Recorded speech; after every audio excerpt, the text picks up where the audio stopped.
All right, let's talk about Kansas City. Because they beat Carolina by 3 points yesterday in Charlotte. And predictably, this is how it always works. Every time. And it's what you're seeing right now with the Chiefs is pretty easy to figure out. It really is. Because on surface value, you're like, let's see. The Chiefs are double-digit favorites on the road.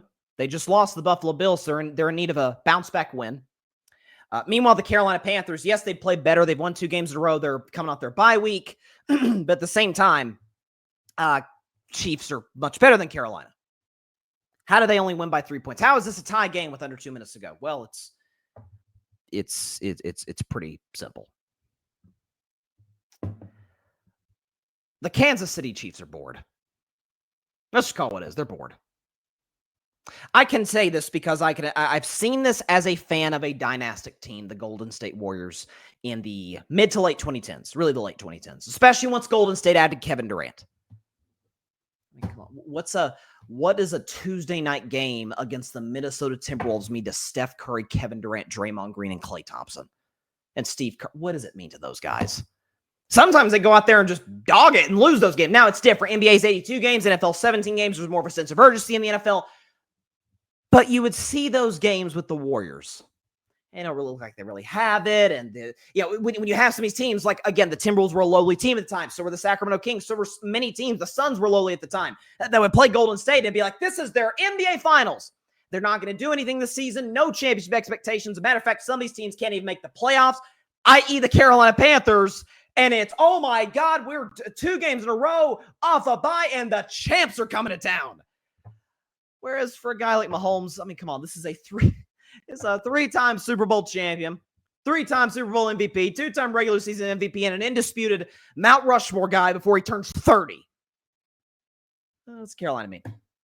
So what the Chiefs are going to do, and what they've continued to do, they're going to go out there, they're going to take care of business. They'll play well enough just to get by, and if necessary, Patrick Mahomes will be sitting there on the sideline. It might even be taking a nap. And Andy Reid comes, from the Chiefs sideline. He goes to Mahomes. He's like, hey, Patrick, the Panthers just tied the game. It's 27-27. And Patrick's like, okay, how much time's left? About a minute 50. Okay, yeah, let me go in and win the game real quick, and then we'll go back and fly back to Kansas City. Notice that Mahomes, who by the way was really good in this game, but notice Mahomes is kind of just letting the game come to him, not doing a whole lot. And then when the fourth quarter hits, he does this. He's outstanding. In the fourth quarter, down 7 points or less this season. Basically, if the game is within a score and the Chiefs are trailing, Patrick Mahomes, 448 yards passing, 4 touchdowns, 0 interceptions, completes 67% of his throws, 7.3 yards per attempt, and has a pass rating of 110.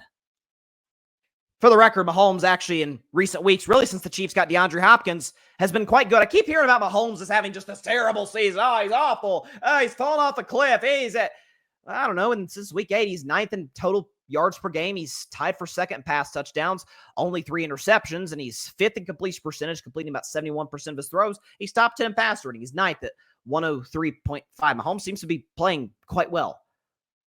It's a game like against the Carolina Panthers, the Chiefs. That's the thing. That is the burden that comes with terrorizing a sport for a half decade. When you know there's that internal fear on the other side that they know they got to bring their A game. They know, especially Carolina. It's Carolina. Dave Canales has done a really good job this season. Bryce Young stepped it up. I'll give Bryce a shout out at the end of the segment. But this is their Super Bowl. They're not going to make the playoffs, but they're trying to establish a culture. And here come the back-to-back champs. We're gonna open up the playbook. Bryce is going to be on his game, and everybody's gonna. And Chris Jones is like, yeah, I'm not going to have a single tackle at all in this game. Yeah, okay. So is Chris Jones not good anymore? Is Patrick Mahomes just?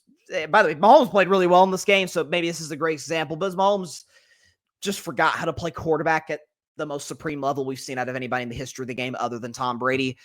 No, the Kansas City Chiefs are just fine. Matter of fact, they still remain the biggest threat to win the Super Bowl. Now, by the way, since last week, I've had the Lions as the best team in the NFL. Now that Kansas City finally lost a game, I had Detroit at number 1.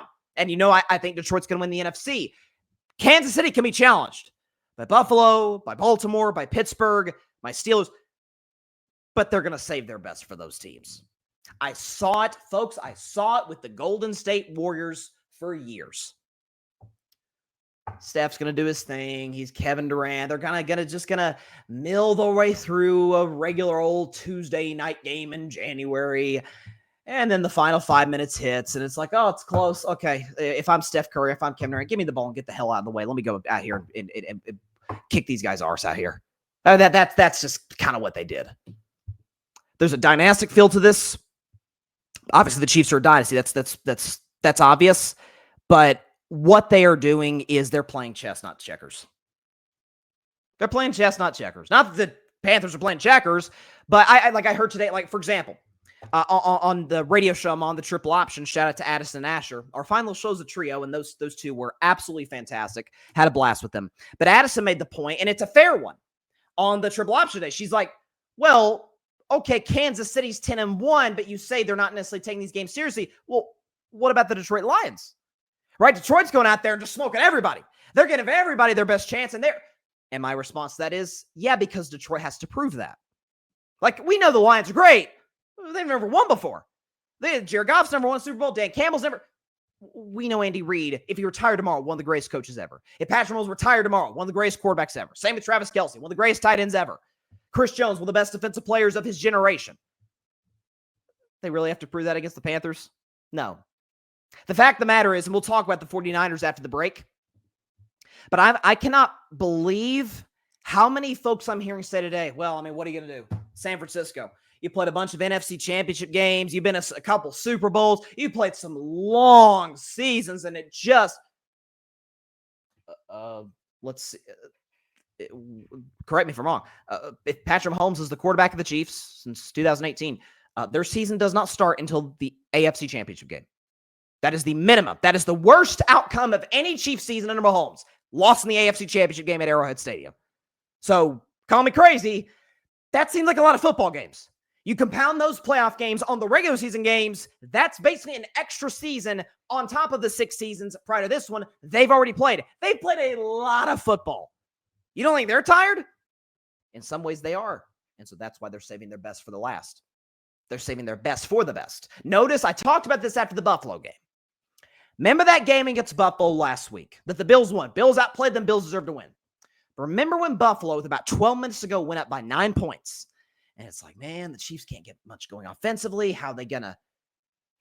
And Patrick Mahomes like, okay, now it's time for me to step it up. I'm down 9, fourth quarter. Let's go to work, boys. Boom, boom, boom, boom, boom, boom, boom. Touchdown. And at that point, I'm thinking, if the Bills do not score a touchdown this drive, Kansas City's going to win the game. Because Mahomes will do whatever's necessary to win it. And to the credit of Josh Allen, Josh's like, yeah, I know. That's why I'm going to go make one of the plays of the year, run it in on 4th and 2 from 30 yards out, slam the door, hand the Chiefs their first loss. That's why I say you got to kill the Chiefs and you got an opportunity to. And the Panthers, listen, they're young, they're inexperienced. Their roster just doesn't stack up to Kansas City. They couldn't do that. Pacheco's going to be back. Imenahu's going to be back. I saw Hollywood Brown might be back, and I predicted this a while back, if you remember, is going to be back before the regular season concludes to try and get some reps with Mahomes. DeAndre Hopkins is doing his thing. He made a big 3rd down catch. Noah Gray, Travis Kelce, more than anybody, because he's kind of the elder statesman there, is saving his best for the playoffs. So the folks that are acting as if, oh my God, guys have been doing us all season against the great teams and the not so great teams. They're saving their best for when their best is required. That's why Mahomes is the best 4th quarter quarterback in football this season. That's why, by the way, since they got DeAndre Hopkins, Mahomes been pretty dang good. Not quite peak Mahomes, but he's getting there. He's revving up. And as a Steelers fan, the AFC, that's the last man on earth I want to see in a do-or-die game. And so, yeah. And by the way, Kansas City has the added motivation. The loss to the Bills was almost a good thing in the sense, and Romo pointed this out after the game last week, that because now they're going to have Buffalo on their heels the rest of the way, they got to create some separation, make sure they get that 1 seed, make sure they get that bye, make sure the playoffs, the AFC, runs through Arrowhead. So everybody panicking today about the Kansas City Chiefs. To that I ask, so do you think they are just, this is the best they've got, and they have no other gear they can reach? You think once the playoff hits, this is the Chiefs team we're going to see? Beg to differ, because we literally saw it last season.